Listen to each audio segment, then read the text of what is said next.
World War I is over. The economy is booming, and hopes are running high. Gari Melchers is returning to Belmont after several weeks of painting in his New York City studio. He's a multifaceted artist with an international reputation, well respected by his colleagues, and financially quite secure. Perhaps most amazing, this journey to a life of fame and fortune on a Stafford County estate has been remarkably direct. No years of starvation in Paris, no periods of self-doubt. The story of Melchers' success is one of talent, commitment, hard work, and a sincere desire to produce good pictures. Julius Garibaldi Melchers was born in Detroit in 1860. His father, a German immigrant, was himself a professional artist, a sculptor. Melchers' father instructed his son in the fundamentals of art, but at age 17, with his parents' blessing, Gari left for Dusseldorf, Germany, to receive a formal education in drawing and painting. The disciplined approach of the Royal Academy, with its emphasis on observation and realistic, detailed depiction of subjects, provided a solid foundation for Melchers' later work. At the age of 21, the young artist moved to Paris, relishing the vitality of the art community there. As was the custom, he studied under established French artists. The very next year, Melchers' painting The Letter was selected for inclusion in the prestigious Paris Salon, Europe's premier international exhibition. Gari Melchers was beginning to be noticed. During the 1880s, the Salon's most celebrated artists were creating realistic paintings which focused on the life of rural peasants. Melchers was drawn to the same theme. In order to immerse himself in his subject, he joined fellow American artist George Hitchcock in the Dutch seaside village of Egmond aan Zee, where they shared a studio. Above the door of the studio, he nailed a plaque which read, "Waar en klaar," true and clear.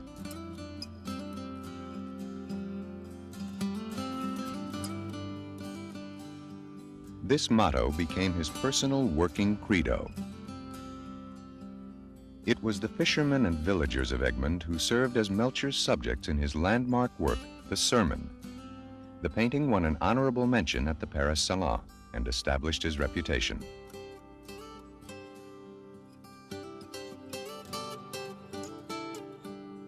By 1889, Melchers was represented in major exhibitions throughout Europe. At the Universal Exposition in Paris, a year-long commemoration of the French Revolution, Gari Melchers and John Singer Sargent distinguished themselves as the first Americans to win a coveted grand prize. During the decade that followed, Gari solidified his international reputation, capturing nearly every major medal and award available to an artist of his time. He traveled widely, working in Paris, Holland, and the United States. His range of artistic interests broadened too, and included landscapes, mural paintings, and religious and biblical subjects.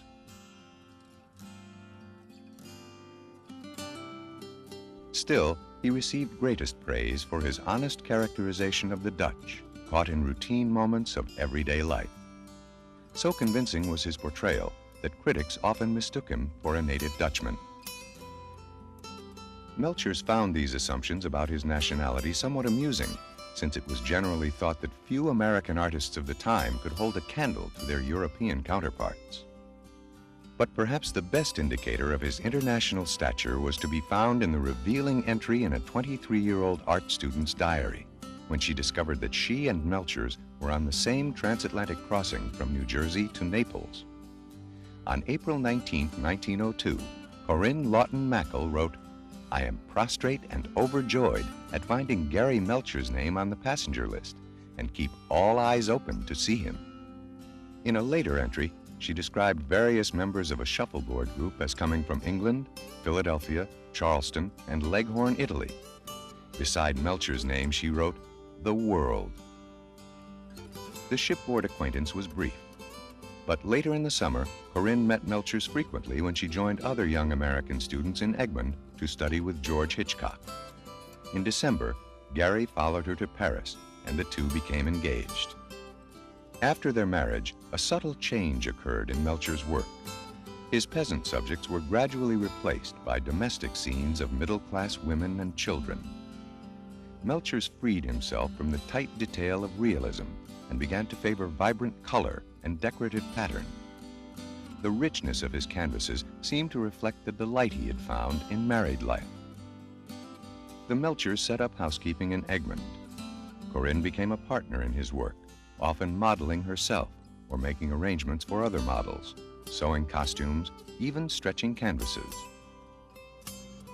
In 1909, when Melchers was 49 years old, he accepted an appointment as professor of art at the Ducal Academy of Art in Weimar. Corinne and Gary enjoyed a fashionable lifestyle while in Germany, keeping company with high society and traveling extensively. Gari Melchers' position, so respected in the artistic world, became uncomfortable with the advent of World War I.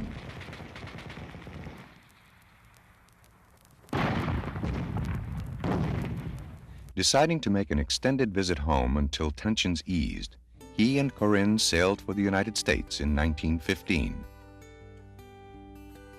Once in the States, Melchers lost no time in establishing a studio in New York City, overlooking Bryant Park.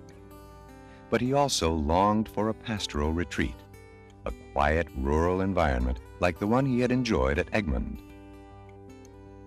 He found this tranquil setting in Stafford County, Virginia, on the banks of the Rappahannock across from Fredericksburg. Belmont, an 18th century estate, overlooked the quaint village of Falmouth.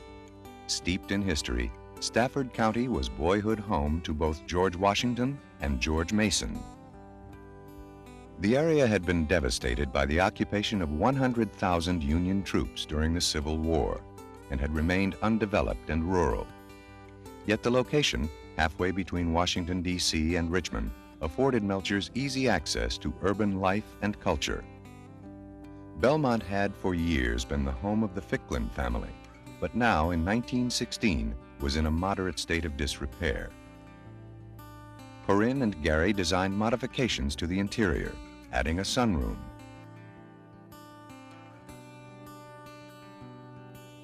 They also collaborated on plans for the gardens, creating delightful nooks and vistas throughout the grounds.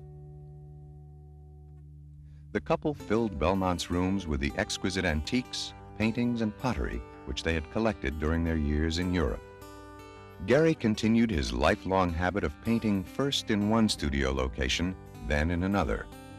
Of 3 studios in Falmouth, the one he favored was his last, the Stone Studio and Gallery built adjacent to the house in 1924. He spent part of each year painting in New York City. During this period, Melchers began to assume leadership and organizational roles within New York and Washington art circles. One of his many appointments was as chairman of the Smithsonian Commission to establish a National Gallery of Art. Throughout his life, Gari Melchers earned a significant portion of his income as a portrait artist, and for years was considered by many to be the leading American portrait painter of the time. Subjects with names like Vanderbilt, Mellon, and Roosevelt ensured his reputation. Melchers was also an important figure in the history of American mural painting. Examples of his work can be seen today in the Library of Congress, the Missouri State Capitol, and the Detroit Public Library. But he was happiest painting for the sake of painting itself, and his favorite subjects continued to be the everyday people and places around him.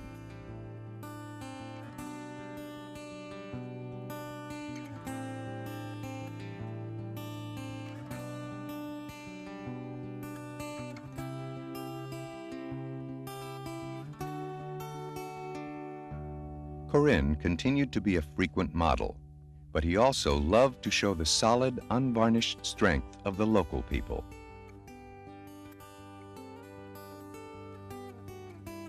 Gary and Corinne never had children of their own, but Gary's fondness for painting mothers and their babies continued throughout the Belmont years. Asked once what he found most beautiful, Gary replied, "A mother with a baby in her arms is lovelier than all else. The tenderness of the mother, the wonder of the baby, and the intimacy of their love. That is the most beautiful thing in life. The Belmont years were a busy yet contented time for Corinne and Gary. There was constant activity at the house, with visitors coming and going. The Melchers home was open to everyone, from village children to foreign dignitaries and future presidents. Then, in 1932, after a particularly exhausting period in New York City, Gary returned to Belmont in failing health. He died of a heart attack that November. Corinne lived on at Belmont until her death in 1955. She gave the entire estate to the people of Virginia as a memorial to Gari Melchers and his art. In 1975, under the administration of the University of Mary Washington, Belmont was opened to the public. Almost ironically, in spite of the fame and financial success he enjoyed during his lifetime, Gari Melchers' name, for a time, slipped from prominence. Now, more than a half-century later, the timeless appeal of his paintings is drawing a new audience for Gari Melchers. This renewed interest would be particularly gratifying to Melchers, who was fond of saying, "Nothing matters in the world to the painter but a good picture." Now that you have learned a little about Gari and Corinne Melchers and their home, here is what you will see at Belmont. Tours begin in the Marguerite Stroh Visitor Center. The Belmont Museum Shop is located in this building, as well as the Stafford County Visitor Center, where staff can assist you with information about the area. Visible upon exiting the Stroh Visitor Center is the house. This 200-year-old building, expanded several times, is just as Corinne Melchers left it, full of the couple's antiques, art collections, and personal belongings. You are given timed entry tickets, and guided tours of the house begin on the large porch. Following the walkway, a large stone structure comes to view on the right. This building is Gari Melchers' last studio, where he painted. It contains 3 galleries of Melchers' paintings and changing special exhibitions. Adjoining the studio is the pavilion. The pavilion houses the public event room, available for rent, where activities such as educational programs, retreats, and weddings occur. This lovely venue gives a panoramic view of the restored gardens and woodlands surrounding Belmont. Between the visitor center and the studio, several outbuildings used by the Melchers still stand. These structures include a spring house, smokehouse, cow barn, and stable. Overlooking the Rappahannock River at the south end of the lawn, the Melchers summer house sits serenely among large oak trees. Behind the summer house is an entry to the Grove Path and Woodland Walk, which takes you downhill towards the river and winds back below the studio, ending at the native grassland meadow near the parking lot. Along the front of the house is the boxwood-lined Long Walk. The path provides a view of the historic village of Falmouth and the meadow below the house. When leaving the property, you will return through the visitor center and pass the stone garage, built to house the Melchers farm equipment and vehicles. Across Washington Street sits the caretaker's house. Enjoy your tour and time at Belmont. Please return often to experience the change of seasons, featured exhibitions, and special programs throughout the year.